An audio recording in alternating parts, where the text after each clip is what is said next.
গভীর রাতে অবিশ্বাস্য ঘটনা ঘটে গেল নোয়াখালীর এক মাদ্রাসায়। নোয়াখালীর সোনাইমুড়িতে ঘুমের মধ্যে এক মাদ্রাসা ছাত্রকে জবাই করে হত্যা করল তারই সহপাঠী।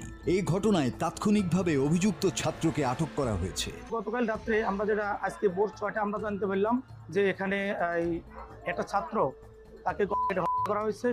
আমরা প্রশাসনের কাছে এর জোর দাবি জানাচ্ছি এবং যারা এই ঘটনার সাথে সংশ্লিষ্ট জড়িত প্রত্যেকের আমরা দৃষ্টান্তমূলক শাস্তি দাবি করছি। গেল রাত 2:30টার দিকে উপজেলার সোনাইমুড়ি পৌরসভার 6 নং ওয়ার্ডের বাটরা আল মাদ্রাসাতুল ইসলামিয়া মাকফুনুল উলুম মাদ্রাসায় এ ঘটনা ঘটে। নিহত মোহাম্মদ নাজির উদ্দিন উপজেলার চাষিরহাট ইউনিয়নে, অপরদিকে আটক আবু সাইদ ময়মনসিংহ জেলার। এটার সাথে কারা কারা জড়িত আছে সেটা তো আমরা তো উদ্ধার করতে পারি নাই। আমরা আপনাদের মাধ্যমে চাই এটার সাথে আরও একটা জড়িত আছে কিনা এটা আপনাদের মাধ্যমে তদন্ত করে এবং প্রশাসনের দাবি থাকবে যে প্রকৃত যারা দোষী